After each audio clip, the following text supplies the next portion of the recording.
तवारीखे खालसा नाल जुड़े समूह दर्शकों का स्वागत है। फतेह प्रवान करो जी। वाहिगुरू जी का खालसा, वाहिगुरू जी की फतेह। अज सिख तवारीख विचों आप संगत के सामने विषय लैके हाजिर होए हाँ कि सिख रैफरेंस लाइब्रेरी की तबाही किवें तो कदों हुई। कोई भी सरकार होवे, चाहे वह एक पुरखी होवे चाहे बहुपुरखी, उसका मुख करतब देश कौम के सभ्याचार की तारीखी सरमाए की हिफाजत करना हुंदा है। साडे पुराने इतिहास विच इस किस्म दीआं अनेकां मिसालां मिलदियां हन। अनेकां पढ़े लिखे राज राणे जो रहीस जो प्रजा नूं अपनी समझदे रहे, हमेशा इस असूल का पालन करते रहे सन।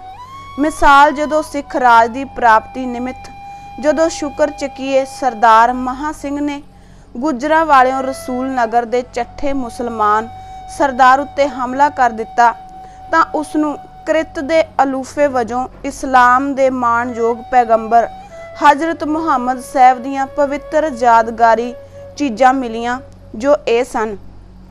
हजरत मुहम्मद साहब दे जुत्ते, सैर करन वाली छड़ी, हजरत मुहम्मद साहब दी कमीज, सिर उत्ते रखण वाली टोपी, पजामा, कूफे दी लिपि विच लिखी हुई बंदगी दी एक मुकद्दस किताब, सिर दे वाल, ये सब पवित्र चीज़ां सरदार महा सिंह ते महाराजा रणजीत सिंह बड़े अदाब दे नाल अपने तोशेखाने दे नाल एक अलग सिंह दे मकान विच रखियां ते उन्हां दी सेवा संभाल उन्हां वल्लों एक मौलवी साहब बड़े अदब नाल करदे रहे। फिर सन 1849 ईस्वी विच पंजाब ते अंग्रेजी सरकार दा कब्जा होण सार ये पवित्र चीज़ां मुसलमानां दे हवाले कीतियां गईयां, जो हुण लाहौर किले दे सामने शाह मस्जिद विच 2, 3, 4, 5 रखियां होईयां हन।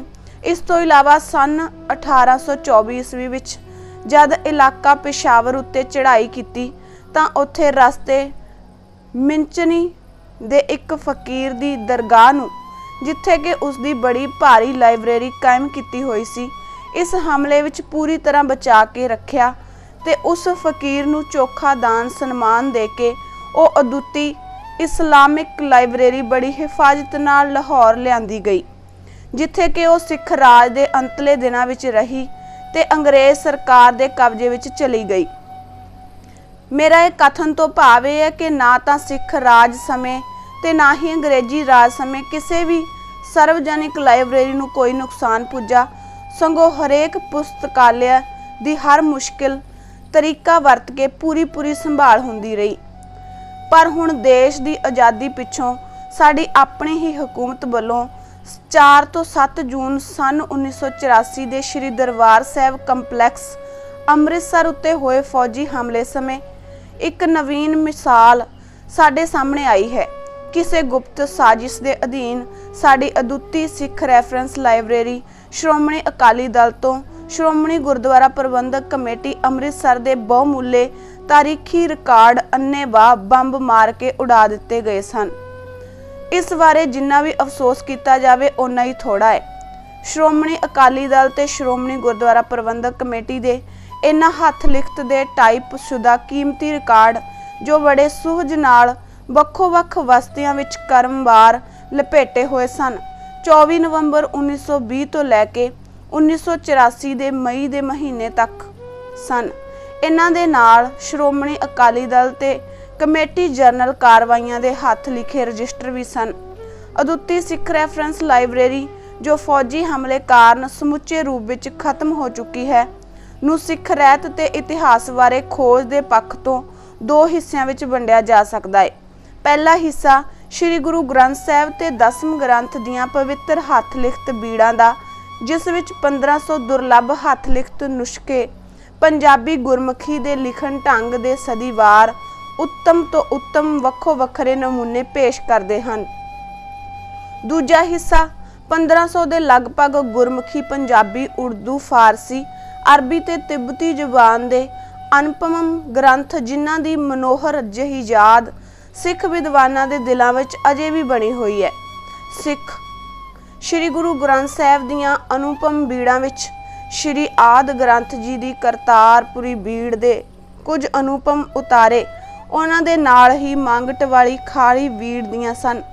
ਸੰਮਤਵਾਰ ਬਹੁਤ ਸਾਰੀਆਂ ਦੁਰਲੱਭ ਹੱਥ ਵੀੜਾਂ ਪ੍ਰਤੀਆਂ। ਇਸੇ ਤਰ੍ਹਾਂ ਦਮਦਮੀ ਬੀੜ ਦੇ ਦੋ ਅਜਿਹੇ ਨਾਯਾਬ ਨੁਸਖ, ਜਿਨ੍ਹਾਂ ਵਿੱਚ ਇੱਕ ਤਾਂ ਸੰਮਤ 1739 ਬਿਕਰਮੀ ਦਾ ਉਹ ਹੱਥ ਲਿਖਤ ਨੁਸਖਾ ਸੀ ਜੋ 10ਵੇਂ ਪਾਤਸ਼ਾਹ ਸ੍ਰੀ ਗੁਰੂ ਗੋਬਿੰਦ ਸਿੰਘ ਜੀ ਨੇ ਸ਼੍ਰੀ ਆਦ ਸਿੰਘਾਸਨ ਦਮਦਮਾ ਸਾਹਿਬ ਦੇ ਸਥਾਨ ਪਰ ਆਪਣੇ ਪੂਜਨੀਕ ਪਿਤਾ ਸ੍ਰੀ ਗੁਰੂ ਤੇਗ ਬਹਾਦਰ ਸਾਹਿਬ ਜੀ ਦੀ ਸ਼ਹੀਦੀ ਤੋਂ ਪੂਰੇ 5 ਸਾਲ ਬਾਅਦ ਉਹਨਾਂ ਦੀ ਬਾਣੀ ਨੂੰ ਆਪਣੇ ਹੱਥੀਂ ਚਾੜ ਕੇ ਤਿਆਰ ਕਰਵਾਇਆ ਸੀ। ਤੇ ਉਸ ਬੀੜ ਉੱਤੇ ਜਿਵੇਂ ਕਿ ਮੈਂ ਦੇਖਿਆ ਤਤਕਰੇ ਦੇ ਨਾਲ ਹੀ ਉਸ ਦੇ ਤਿਆਰ ਕਰਨ ਦਾ ਸੰਮਤ 1739 ਬਿਕਰਮੀ ਲਿਖਿਆ ਹੋਇਆ ਸੀ ਤੇ ਦੂਜਾ ਦਮਦਮੀ ਬੀੜ ਦਾ ਉਹ ਨੁਸਖਾ ਸੀ ਜੋ ਸਨ 1948 ਤੋਂ 49 ਵਿੱਚ ਸਰਦਾਰ ਗਿਆਨ ਸਿੰਘ ਜੀ ਮੁੱਖ ਮੰਤਰੀ ਪਟਿਆਲਾ ਦੇ ਯਤਨ ਨਾਲ ਸ਼੍ਰੀ ਦਮਦਮਾ ਸਾਹਿਬ ਤਲਵੰਡੀ ਤੋਂ ਬੜਾ ਤਸ਼ੱਦਦ ਕਰਕੇ ਸ਼ਾਮਲ ਹੋਇਆ ਸੀ। ਇਸ ਦੇ ਅੰਤ ਵਿੱਚ ਰਾਗਮਾਲਾ ਨਹੀਂ ਸੀ। ਇਸੇ ਤਰ੍ਹਾਂ ਗੁਰੂ ਗੋਬਿੰਦ ਸਿੰਘ ਜੀ ਦੇ ਦਰਬਾਰੀ ਹਰਦਾਸ ਲਿਖਾਰੀ ਦੀ ਬੀੜ ਇਸ ਸੰਬੰਧ ਵਿੱਚ ਇੱਕ ਹੋਰ ਅਨੁਪਮ ਨਮੂਨਾ ਪੇਸ਼ ਕਰਦੀ ਹੈ। ਇਹਨਾਂ ਹੱਥ ਲਿਖਤ ਬੀੜਾਂ ਦੇ ਮੁਕੰਮਲ ਵੇਰਵੇ, ਜਿਨ੍ਹਾਂ ਦੇ ਨਾਲ 509 ਤੋਂ ਕੁਝ ਉੱਪਰ ਹੱਥ ਲਿਖੀਆਂ ਬੀੜਾਂ ਦੇ ਹੋਰ ਵੇਰਵੇ ਵੀ ਸਨ। ਸ਼ਮਸ਼ੇਰ ਸਿੰਘ ਅਸ਼ੋਕ ਨੇ ਜਦ 1964 ਤੋਂ 1981 ਈਸਵੀ ਤੱਕ ਲਗਾਤਾਰ ਸ਼੍ਰੋਮਣੀ ਗੁਰਦੁਆਰਾ ਪ੍ਰਬੰਧਕ ਕਮੇਟੀ ਅੰਮ੍ਰਿਤਸਰ ਦੀ ਖੋਜ ਸੰਬੰਧੀ ਸਰਵਿਸ ਕੀਤੀ ਤਾਂ ਸ੍ਰੀ ਗੁਰੂ ਗ੍ਰੰਥ ਸਾਹਿਬ ਜੀ ਦੀਆਂ ਹੱਥ ਲਿਖਤਾਂ ਦੀ ਸੂਚੀ ਦੇ ਰੂਪ ਲਗਭਗ 450 ਪੰਨਿਆਂ ਦੇ ਕਰਮਵਾਰ ਅੰਕਿਤ ਕੀਤੇ ਸਨ। ਉਹਨਾਂ ਦੀ ਇਹ ਖੋਜ ਪੁਸਤਕ, ਜਿਸ ਦਾ ਵੇਰਵਾ ਸਨ 1983 ਈਸਵੀ ਵਿੱਚ ਛਪੀ ਸੀ, ਪੁਸਤਕ ਸ਼੍ਰੋਮਣੀ ਗੁਰਦੁਆਰਾ ਪ੍ਰਬੰਧਕ ਕਮੇਟੀ ਦਾ 50 ਸਾਲਾ ਇਤਿਹਾਸ 1920 ਤੋਂ 1976 ਦੀ ਭੂਮਿਕਾ ਵਿੱਚ ਦਿੱਤਾ ਹੋਇਆ ਹੈ, ਛਪਣ ਲਈ ਤਿਆਰ ਸੀ। ਪਰ ਇਸ ਦਾ ਹੱਥ ਲਿਖਤ ਖਰੜਾ ਵੀ ਹੋਰ ਹੱਥ ਲਿਖਤਾਂ ਦੇ ਨਾਲ ਹੀ 4 ਜੂਨ ਤੋਂ 7 ਜੂਨ 1984 ਦੇ ਫੌਜੀ ਹਮਲੇ ਸਮੇਂ ਬੰਬਾਂ ਦੀ ਭੇਟ ਹੋਇਆ ਹੈ। ਇਸ ਲਈ ਇਸ ਬਾਰੇ ਇਸ ਦੁਖਦਾਈ ਯਾਦ ਤੋਂ ਸਿਵਾਏ ਹੋਰ ਕੁਝ ਨਹੀਂ ਰਹਿ ਗਿਆ। 10ਮ ਗ੍ਰੰਥ ਜੀ ਦੀਆਂ ਪਵਿੱਤਰ ਵੀੜਾਂ, ਜਿਨ੍ਹਾਂ ਵਿੱਚ ਬਾਣੀਆਂ ਦੀ ਤਰਤੀਬ ਇੱਕ ਇਸੇ ਤਰ੍ਹਾਂ ਸ੍ਰੀ ਗੁਰੂ ਗ੍ਰੰਥ ਸਾਹਿਬ ਜੀ ਦੀਆਂ ਹੱਥ ਲਿਖਤ ਬੀੜਾਂ ਦੇ ਨਾਲ ਹੀ ਸ੍ਰੀ ਦੂਜੀ ਨਾਲ ਨਹੀਂ ਸੀ ਮਿਲਦੀ ਤੇ ਆਪਸ ਵਿੱਚ ਪਾਠਾਂ ਦੇ ਵੀ ਬਹੁਤ ਸਾਰੇ ਫਰਕ ਸਨ। ਇਸੇ ਸ੍ਰੀ ਗੁਰੂ ਗ੍ਰੰਥ ਸਾਹਿਬ ਵਿੱਚ ਸ਼ਾਮਲ ਸਨ। ਸ਼ਮਸ਼ੇਰ ਸਿੰਘ ਹੋਣਾ ਦੀ ਇਹ ਸੋਚ ਸੀ ਕਿ ਇਹਨਾਂ ਬੀੜਾਂ ਦੀ ਵੇਰਵੇ ਸਹਿਤ ਇੱਕ ਪੁਸਤਕ ਦੀ ਸ਼ਕਲ ਵਿੱਚ ਛਾਪ ਕੇ ਫਿਰ ਇਹਨਾਂ ਸਾਰੀਆਂ ਹੀ ਬੀੜਾਂ ਦਾ ਇੱਕ ਵੱਖ ਵਿਸ਼ਾਲ ਅਜਾਇਬ ਘਰ ਬਣਾਇਆ ਜਾਵੇ।